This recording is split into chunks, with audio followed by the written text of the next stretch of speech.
Ahora vamos a hablar con Heriberto Benítez, congresista. Gracias por estar con nosotros en N Noticias. Usted ha sido muy cercano a Fernando Olivera. ¿Ya se comunicó con usted? ¿Ha conversado con usted? Bueno, sí, pude conversar con él el fin de semana.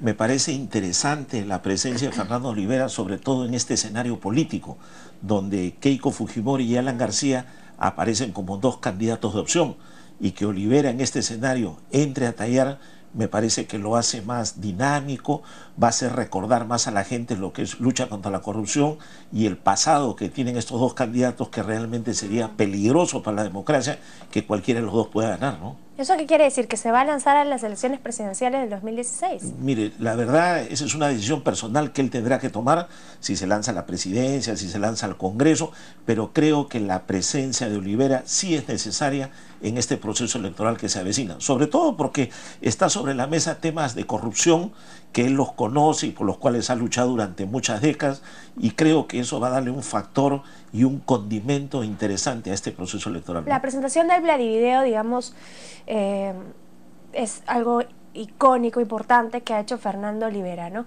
Pero también ha tenido algunos problemas y algunos traspieses, pues, que al final ha hecho que él salga de la escena política, ¿no?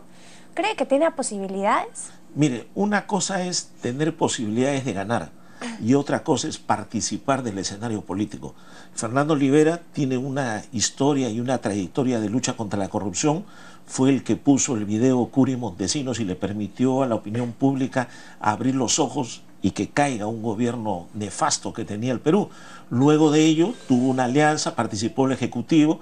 Como todo político tuvo de repente algún pequeño traspié, pero yo creo que su experiencia y el desarrollo que ha tenido de la lucha contra la corrupción es necesario en este escenario, sobre todo porque estamos viendo pues escándalos por todos lados y no se ve firmeza en la lucha contra la corrupción, ¿no? ¿Y con quién participaría en este...? Mire, de ese tema... No tiene partido político. Claro, no hemos conversado sobre el tema de participación. Evidentemente, por el tiempo breve va a ser difícil que el Frente Independiente Movilizador pueda recolectar las firmas, puede el tiempo ganar, pero yo creo que él puede conversar con algunas agrupaciones, sería cuestión de que lo maneje. Todavía falta tiempo, quedan algunos meses, pero insisto, creo que la presencia de Fernando Olivera va a ser importante, interesante y necesaria en este proceso electoral que se avecina, ¿no? ¿Y usted cómo quedaría la figura? ¿Usted iría también de la mano con Fernando Olivera? No lo sé, todavía no hemos conversado de eso.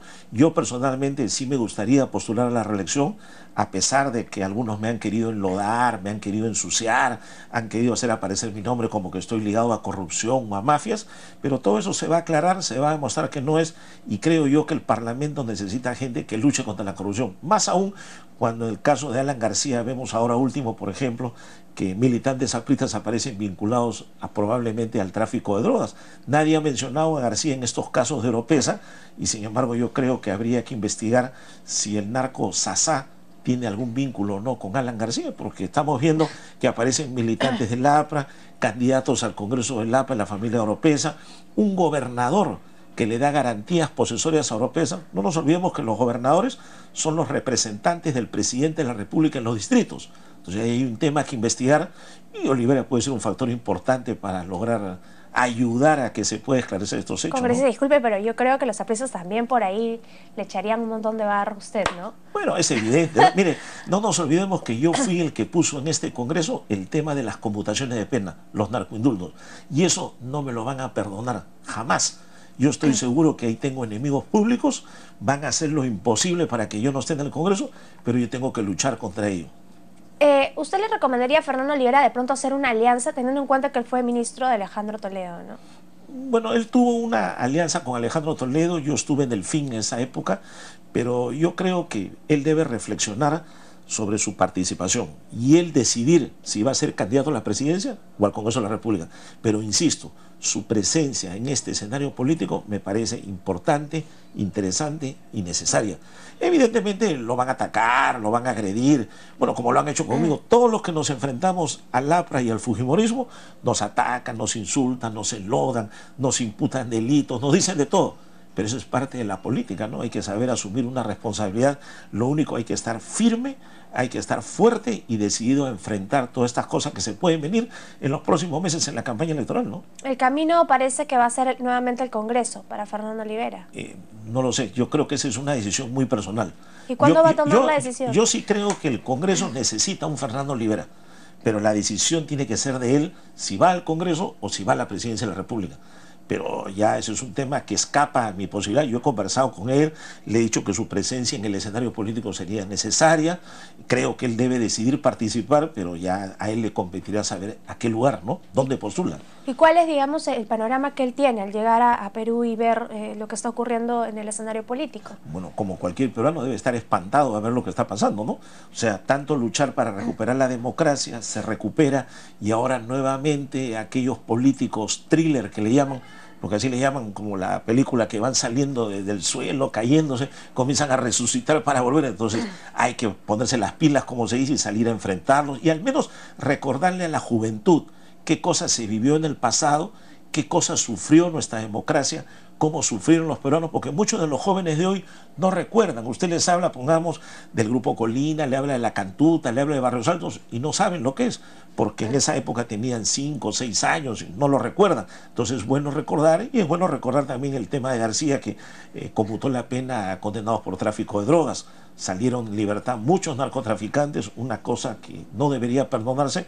y que incluso podría dar lugar a una inhabilitación, ¿no? Entonces, esta comparación que ha hecho Fernando Olivera en el programa Sin Pelos en la Lengua, de comparar este gobierno con el aprista y con el fujimorista, ¿es realmente acertado? Mire, yo creo que el fujimorismo y el APRA se pelean en el primer lugar. Entre Alan García y Keiko están peleando en la historia. Bueno, Keiko, digamos Alberto Fujimori, porque Keiko ha acompañado a su padre, está aspirando a volver a ocupar, pero hay el riesgo de que ese fujimorismo retorne y le haga daño a la democracia. Entonces, Alberto Fujimori y Alan García se pelean en el primer puesto en lo que significa corrupción y violación a derechos humanos. Este gobierno ha tenido sus temas, ha tenido sus situaciones, se están investigando y seguramente se van a investigar en el próximo gobierno, porque probablemente haya otra megacomisión y también investiguen muchos casos que han ocurrido ahora, compras de pañales, de armamento, muchas cosas que han venido sucediendo, ¿no? Tendrán que investigarse, porque la política es así, sale un gobierno y el nuevo que viene lo investiga, y si hay responsabilidad, lo que hay que lograr es que se sancione, porque acá en el país se hacen investigaciones pero no se sanciona a nadie y la impunidad es la que prima, ¿no? Se le preguntaba porque ahora podría ganar otro enemigo político, ¿no? Que sería Gana Perú, entonces le quedan ya menos partidos para poder ingresar al Congreso. Mire, mi único partido es La Verdad y la Justicia. Yo creo que uno puede criticar, puede hacer comentarios, pero yo jamás podría ir en una lista de Alan García ni del fujimorismo, ¿no? Eso queda descartado totalmente. Eso me haría daño yo mismo, porque sería una traición a mis principios y a la lucha que he venido realizando. Entonces, yo aspiro, sí, quisiera postular al Congreso de la República nuevamente. No sé si la población me respaldará, pero al menos voy a hacer el intento, ¿no? Como pero fue todo un poco lo que pasó también en el caso de Fernando Olivera cuando fue ministro de Toledo, y en la campaña, digamos, que había hablado bastante mal de él, ¿no? Bueno, digamos que se presentó la figura como que había un enfrentamiento. Fernando Olivera tuvo un desgaste político, es cierto, como muchos políticos lo pueden tener, ha tenido una oxigenación de 10 años, que ha estado apartado de la política. Tengo entendido que ha estudiado, que ha seguido unos cursos de gestión pública, maestrías, y eso lo puede ayudar a tener una visión distinta. Ha salido del país, ha reconocido que un político fuera del poder ve la otra realidad, ve el sufrimiento que es ser un ciudadano, y esperemos que con esa experiencia pueda dar un aporte en esta nueva batalla democrática que va a librar el Perú. Lo importante es defender la estabilidad democrática en las elecciones, e incluso hoy en día, le diría, en el actual Congreso, donde el fujimorismo y el APRA pretenden capturar la mesa directiva del Congreso, y eso también podría ser desestabilizante para el actual gobierno. Por eso yo personalmente creo que en el mes de julio el Congreso de la República debería elegir a Marisol Espinosa como presidenta del Congreso para darle una estabilidad democrática, se vea que el gobierno aún mantiene la presidencia del Congreso en una lista multipartidaria, y poder entrar al último año, que al final va a ser electoral y va a ser el de más enfrentamiento. Si ¿no? Marisol Espinosa no preside esta mesa directiva del Congreso, el nacionalismo no tendría los votos necesarios. Bien difícil, ¿eh? Yo creo que ya la oposición fortalecería su camino de poder lograr, pero creo que Marisol Espinosa sería una buena candidata, haría un buen papel y mantendría la imagen de que Gana Perú todavía conserva el Congreso de la República, ¿no? Porque ella dentro de todo ha tenido una muy buena conducta y ha sido leal con su partido porque no ha salido a atacar ni a insultar a nadie, y eso es un gesto que en democracia tiene un gran valor. Muchas gracias por haber venido a Noticias. Gracias a usted, Carla.